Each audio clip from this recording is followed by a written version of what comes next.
আসসালামু আলাইকুম সবাইকে। যারা মাংসের নতুন নতুন রেসিপি ট্রাই করতে ভালোবাসেন, আজকের রেসিপিটা তাদের জন্য খুবই স্পেশাল হবে। আজকে আমরা রান্না করে দেখাবো হায়দ্রাবাদের একটি ঐতিহ্যবাহী রেসিপি, হায়দ্রাবাদি তালাওয়া গোশত। বাইরেটা হালকা ক্রিস্পি কিন্তু ভেতরে নরম জুসি মাংসের স্বাদ একবার খেলে কিন্তু ভুলতে পারবেন না। এই মাংস রান্নার সবথেকে উল্লেখযোগ্য বৈশিষ্ট্য হলো মাংসটা খুবই স্পাইসি হবে। মাংসের কালারটা দেখেই আমাদের বুঝতে পারছেন মাংসটা কতটা স্পাইসি হয়েছে। যারা ঝাল ঝাল মাংস খেতে ভালোবাসেন, রেসিপিটা তাদের জন্য একদম পারফেক্ট হবে। তাহলে চলুন দেরি না করে শুরু করা যাক রান্নার প্রস্তুতি। প্রথমে আমরা রান্নাটা করার জন্য প্রয়োজনীয় উপকরণগুলো রেডি করে নেব।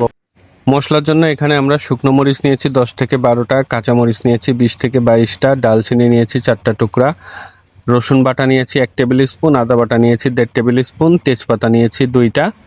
গুঁড়া মশলার জন্য এখানে আমরা ইউজ করব 3 টেবিল স্পুন পরিমাণ কাশ্মীরি লাল মরিচের গুঁড়া, 1 টেবিল স্পুন পরিমাণ হলুদ গুঁড়া, 1 টেবিল স্পুন পরিমাণ ধনিয়ার গুঁড়া এবং 1.5 টেবিল স্পুন পরিমাণ জিরার গুঁড়া।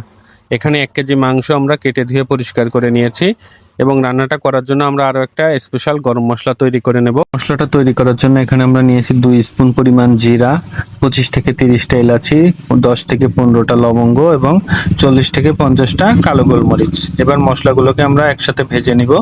মশলাগুলোকে ভেজে আমরা গুঁড়ো করে নিব। মশলাটা ভাজার সময় আমাদের চুলার জাল অবশ্যই লো হিটে রাখতে হবে এবং জিরাটা কিন্তু অতিরিক্ত ভাজা যাবে না। জিরার থেকে যখন একটা সুন্দর স্মেল আসা শুরু হবে তখনই চুলার থেকে নামিয়ে নিতে হবে, কারণ জিরাটা অতিরিক্ত ভাজা হয়ে গেলে কিন্তু পুড়ে যাবে, তখন কিন্তু মশলার ফ্লেভারটা নষ্ট হয়ে যাবে। আর মশলাটা আপনারা যদি বেটে নিতে না চান ব্লেন্ড করে নিলেও পারবেন, কিন্তু আমি সাজেস্ট করব বেটে নেওয়ার জন্য। বেটে নিলে কিন্তু ফ্লেভারটা আরও অনেক বেশি আসবে। আমরা কিন্তু মশলা এখানে অনেক বেশি পরিমাণে তৈরি করে নিয়েছি। আমরা কিন্তু পুরোটাই আজকে রান্নার জন্য ইউজ করব না, আমাদের রান্নার পরিমাণ অনুযায়ী আমরা কিন্তু মশলাটা আজকে ব্যবহার করব। প্রথমে একটা পাতিলের মধ্যে আমরা মাংসটা নিয়ে নিয়েছি। এবার দিয়ে দেব আগে থেকে তৈরি করে রাখা মশলাগুলো, আদা, রসুন, কাঁচামরিচ, শুকনো মরিচ। মশলাগুলো দিয়ে এবার আমরা দিয়ে দিব গুঁড়া মশলা। গুঁড়া মশলাটা দিয়ে আমরা মাংসটার সাথে ভালোভাবে হাতে মেখে ম্যারিনেট করে নিব। মাংসটা ম্যারিনেট করে আমরা আধা ঘন্টা রেখে দিব, তারপর রান্নাটা শুরু করব। এবার রান্নাটা শুরু করার জন্য আমরা এতে দিয়ে দিব পানি দিয়ে দিব। যতটুকু পরিমাণ পানি দিলে মাংসটা সুন্দরভাবে সেদ্ধ হয়ে যায় ততটুকু পানি দিয়ে মাংসটা নেড়ে দিয়ে ঢেকে দিয়ে রান্না করে নিব 5 মিনিট। আমরা কিন্তু কোনো তেল এই সময় ব্যবহার করব না। এবার আমরা দিয়ে দিব লবণ স্বাদ মতো। মাংসটা কিন্তু আমরা 5 মিনিট রান্না করে নিয়েছি, মাংসের থেকেও কিন্তু পানি বের হয়ে আসছে। এবার আমরা ঢেকে দিয়ে মিডিয়াম হিটে আবার 10 থেকে 12 মিনিট মাংসটা রান্না করে নিব। আমরা মাংসটা রান্না করে নিলাম 10 থেকে 12 মিনিট। দেখতে পাচ্ছেন মাংসের পানিটা কিন্তু শুকায় আসছে এবং মাংসটাও কিন্তু অলমোস্ট সেদ্ধ হয়ে গেছে। এখন আমরা আর মাংসটা ঢেকে দিব না, এখন আমরা না ঢেকে মাংসটা রান্না করব যতক্ষণ না মাংসের পানিটা পুরোপুরি শুকায় আসে। আপনারা চাইলে কিন্তু এই মাংসটা প্রেসার কুকারেও রান্না করে সেদ্ধ করে নিতে পারবেন। আমরা আরও 10-12 মিনিট মাংসটা রান্না করে মাংসের পানিটা কিন্তু পুরোপুরি শুকায় নিয়েছি এবং মাংসটাও কিন্তু পারফেক্টলি সেদ্ধ হয়ে গেছে। এবার আমরা মাংসটাকে আর একটা পাতিলে উঠাই নিব, নিয়ে রান্নার মেন পার্টটা শুরু করব। এবার আমরা একটা প্যানের মধ্যে নিয়ে নিব তেল। তেলটা হালকা গরম হয়ে গেছে। এবার আমরা দিয়ে দিব পেঁয়াজ কুচি। এখানে আমরা 3টা মিডিয়াম সাইজের পেঁয়াজ কুচি নিয়েছি। পেঁয়াজ কুচিটা আমরা ভেজে পেঁয়াজ বেরেস্তা তৈরি করে নিব।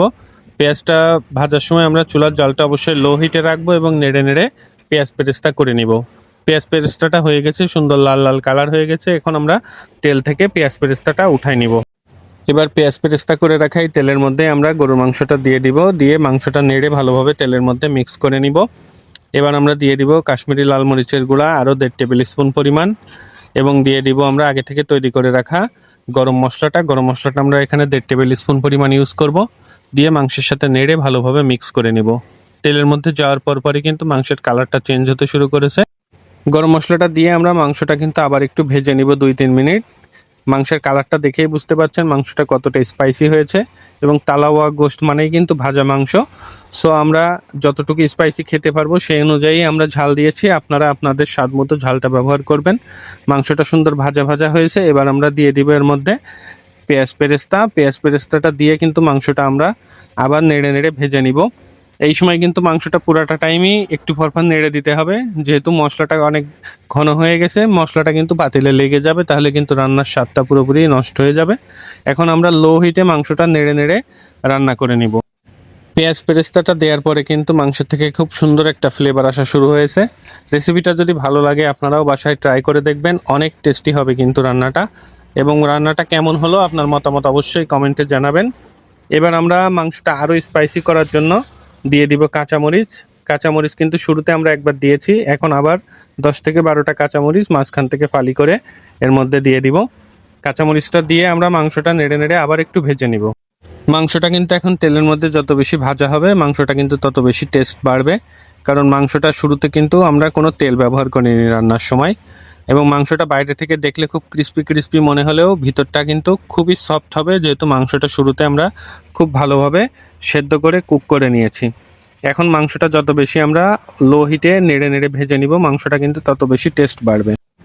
মাংসটা কিন্তু তেলের মধ্যে যত ভাজা হচ্ছে মাংসের কালারটাও কিন্তু ততটা সুন্দর আসতেছে এবং ফ্লেভারটাও কিন্তু খুব সুন্দর একটা ভাজা ভাজা মাংসের ফ্লেভার আসা শুরু হয়ে গেছে। এই রান্নাটাই কিন্তু হায়দ্রাবাদি স্টাইলে কারি পাত্তা ইউজ করে, কিন্তু কারি পাত্তার ফ্লেভারটা আমার খুব একটা ভালো লাগে না, তার জন্য আমরা কারি পাত্তাটা ইউজ করছি না। আপনারা যদি চান কারি পাত্তা ইউজ করতে পারেন এবং ধনে পাতা ইউজ করে। আমরা এখন ধনে পাতা দিয়ে দেবো কুচি করে। ধনে পাতাটা দিলে কিন্তু খুব সুন্দর একটা ফ্লেভার আসবে ভাজা মাংসের থেকে। আমাদের রান্নাটা কিন্তু অলমোস্ট হয়ে গেছে, এখন আমরা জাস্ট আর 1-2 মিনিট মাংসটা একটু ভেজে নিলেই রান্নাটা হয়ে যাবে। মাংসের কালারটাও দেখতে পাচ্ছেন কতটা সুন্দর আসছে এবং মশলাটা কিন্তু মাংসের গায়ে লেগে লেগে থাকবে। খুব অল্প মশলায় কিন্তু আমরা রান্নাটা করব, মাংসের গায়ে লেগে লেগে থাকবে এবং হালকা তেল উঠবে রান্নার থেকে। সো আমাদের হায়দ্রাবাদি তালাওয়া গোশত রেডি টু সার্ভ। গরম গরম ভাতের সাথে স্বাদ কিন্তু অতুলনীয়। রেসিপিটা যদি ভালো লাগে লাইক কমেন্ট শেয়ার করতে ভুলবেন না এবং আরও অনেক মজার মজার দেশীয় স্পেশাল রেসিপি পেতে আমার চ্যানেলটা সাবস্ক্রাইব করে দিয়ে পাশে থাকবেন। দেখা হবে আবার কোনো নতুন স্পেশাল রেসিপি নিয়ে। সে পর্যন্ত সবাই ভালো থাকবেন, সুস্থ থাকবেন। আল্লাহ হাফেজ।